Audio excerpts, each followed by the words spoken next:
வாழ்க சத்குரு. துலா லக்னம். துலா லக்னம் பார்த்தீங்கன்னா லக்ஷ்மியோட லக்னம். லக்ஷ்மி லக்னம் 12வது வீடு நாராயணனோட லக்னம் கன்னியா லக்னம். துலா லக்னம் வந்து லக்ஷ்மியோட லக்னம். இந்த மகாலட்சுமி லக்னம் என்ன செய்யும்னா, லக்னத்திலேயே சுக்கிரன் உட்கார்ந்துட்டாருன்னா பஞ்ச மகாபுருஷ யோகம்னு ஒரு யோகம் உண்டு. இது என்னடா, இருக்கிற ஐஸ்வர்யம், உலகத்தில் இருக்கிற அத்தனை ஐஸ்வர்யத்தை எடுத்துன்னு வந்து கொட்டிடும் முன்னாடி. முகேஷ் அம்பானி மாதிரி பெரிய பெரிய கோடீஸ்வரனுங்கன், பெரிய பெரிய புருனோ சுல்தான் மாதிரி எல்லா விதமான ஐஸ்வர்யத்தையும் கொடுக்கக்கூடிய ஒரு யோகம். லக்னாதிபதி அவர் என்ன லக்னாதிபதினா மற்ற லக்னாதிபதி மாதிரி கிடையாது. தனத்துக்கு அதிபதி, லக்ஷ்மிக்கு அதிபதியே சுக்கிரன் தான். காலபுருஷ குண்டலியில் ஜாதகத்தில் 2வது கூடியவன். இந்த தனாதிபதி உங்களோட ஜாதகத்தில் துலா லக்னமாக இருந்து துலா லக்னமில் உட்காந்துட்டானா மிகப்பெரிய கோடீஸ்வரனாக உங்களை உயர்த்தி விடுவான். என்னென்ன கொடுப்பான் அப்படின்னு பார்த்தீங்கன்னா, நல்ல கலர் கொடுப்பான். இப்போ கலர் பார்த்தீங்கன்னா, இப்போ நீங்கள் சில பிரதேசம்லாம் சவுத் ஆஃப்ரிக்கா எடுத்துக்கிட்டிங்கன்னா அங்கே துலா லக்னால் கலராக இருப்பானா, இருக்க மாட்டான். ஸோ அந்தந்த கால தேசத்துக்கு ஏற்ற மாதிரி அந்த கலரை நம்ம வந்து டிஃப்ரென்சைஸ் பண்ணிக்கணும். ஸோ இந்த துலா லக்னம் நல்ல ஒரு ஃபேஷுவல் லுக்கு, நல்லா ஹைட்டு, நல்லா அவனோட பலம், நல்லா ஆர்ம்ஸ் பவர், நல்ல விசேஷமான ஒரு உடல் அமைப்புள்ள மனிதனாக இருப்பான், மனுஷனாக இருப்பான். நல்லா பேசுவான். இப்போ நீங்கள் பார்த்தீங்கன்னா வசியமாக பேசுகிறான், வசியமாக இருக்குது அவன் பேச்சு. இப்போ யமராஜாவை எடுத்துக்கிட்டிங்கன்னா 5 டைப்பாக பேசுவார். 5 மொழின்னு சொல்கிறேன், 5 டைப்பாக பேசுவார்.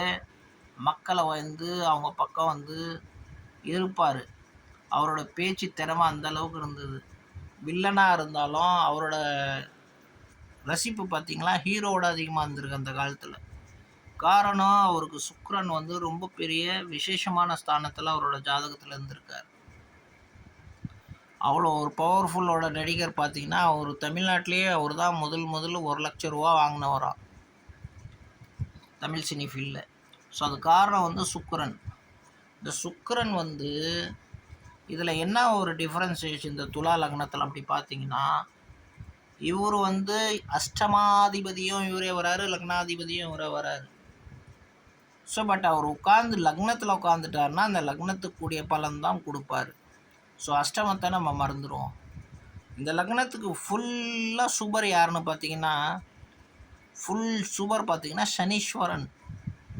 சுகஸ்தானாதிபதியும் அவர் தான், பஞ்சமாதிபதியும் அவர் தான்.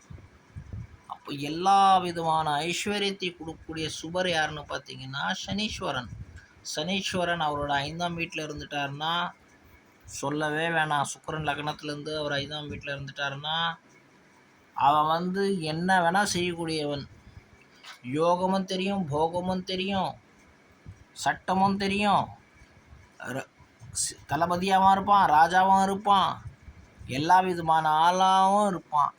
அதே நேரத்தில் குருவும் நல்ல இடத்துல உட்காந்துட்டாருன்னா அவங்கிட்ட வந்து ஒரு ராஜாவாக இருந்தாலும் சரி, ஒரு கூலிகாரனாக இருந்தாலும் சரி, அவங்களுக்கு ஏற்ற மாதிரி ஒரே மாதிரி மரியாதை கொடுப்பான்.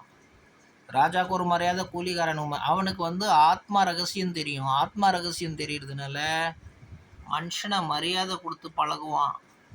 மரியாதை கொடுத்து அவங்கிட்ட வந்து எப்படி நடந்துக்கணும், நம்மளுக்கு இதனால் என்ன புண்ணியம் சேரும், என்ன பாவம் சேரும்னு அந்த மனுஷனுக்கு நல்லாவே தெரியும். அதுக்கு காரகன் குரு பகவான்.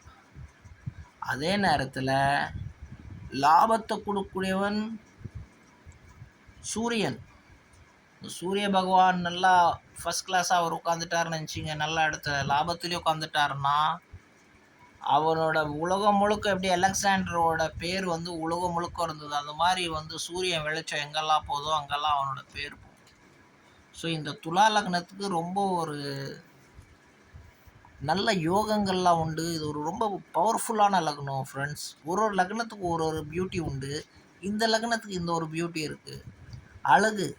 மக்கள் வந்து யார் உருவத்தை பார்ப்பவன் மனிதனடா, உள்ளத்தை பார்ப்பவன் இறைவனடான்னு கண்ணதாசன் பாடினார். உருவத்தை எவன் பார்க்குறான்? உருவத்தை தான் பார்க்குறான், சாரி, உள்ளத்தை எவன் பார்க்குறான்? பகவான் தான் பார்க்குறாரு. ஸோ அவன் எப்படி இருக்கான் உள்ளம் அதெல்லாம் அவனுக்கு தேவையில்ல. அவனோட அங்கங்கள் அழகாக இருக்கா, பெண்ணோ ஆணோ, அதை தான் இந்த உலகம் ரசிக்குது. ஒரு ஹீரோயின் குரூப்பாக இருந்ததுன்னா அவனா அந்த ஃபிலிமுக்கு போவான்னா போகமாட்டான். ஸோ அந்த மொத்தத்தில் அழகோட உபாசனை பண்ணுறவங்க தான் இந்த உலகத்தில் அதிகம். ஸோ அழகுக்கெல்லாம் அதிபதி யாருன்னு பார்த்தீங்கன்னா சுக்கிரன். இந்த சுக்கிரனோட லக்னம் உங்களுக்கு அமைஞ்சி, நான் சொன்ன சில இந்த கிரகங்கள் சுக்கிரன், சனி, புதன் இவங்கெல்லாம் நல்ல இடத்துல உட்காந்துட்டாங்கன்னு நினச்சிங்க. சொல்ல வர்றது என்னென்னா அவனோட வாழ்க்கையே வந்து ஒரு என்டர்டெயின்மெண்ட்டாகவே இருக்கும். காலையிலேருந்து சாயங்காலம் வரையும் அவன் என்டர்டெயின்மெண்ட்லேயே இருந்தான். அவன் பிறந்த வரைக்கும் ராஜா மாதிரி வாழ்ந்தான், ராஜா மாதிரி இந்த பூமியை விட்டு போனான்.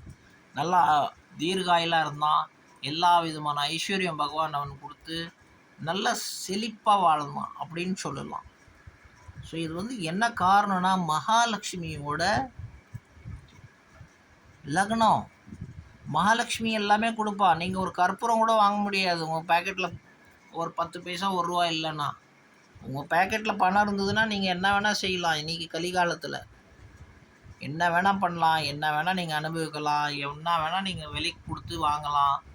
உங்களோட ஐஸ்வர்யம், உங்களோட வாழ்க்கை உங்களுக்கு எல்லாமே அனுபவிச்சு கொடுக்கும். எல்லா விதமான சுகத்தையும் கொடுக்கக்கூடியது அந்த சுக்கிரன் கிரகம். அது லக்னத்தில் உட்காந்துருச்சுன்னா ஆரோக்கியத்தையும் கொடுத்துரும். ஏன்னா அஷ்டமாதிபதி. ஸோ சுக்கிர பகவான் ரொம்ப நல்ல லக்னம். ஃப்ரெண்ட்ஸ், நாங்களும் வந்து ஜாதகம் கணிக்கிறோம். சப்போஸ் உங்களோட ஜாதகத்தில் எதனா பிழைகள் உண்டு, எதனா பிரச்சனை உண்டுன்னா நீங்கள் என்னை காண்டாக்ட் பண்ணலாம். ஒரு சிறந்த ஜோசியக்காரன் வந்து அவனே உங்களை பற்றி சொல்லுவான். அவங்கக்கிட்ட எதுவும் கேட்க மாட்டான். இதுதான் ஒரு சிறந்த ஜோசியக்காரனோட அடையாளம். நீங்கள் முன்னாடி உட்காந்தா போதும், இல்லை வாட்ஸ்அப் மூலியமாக உங்களோட டீட்டெயில்ஸ் அனுப்பிச்சா போதும். வாழ்க சத்குரு.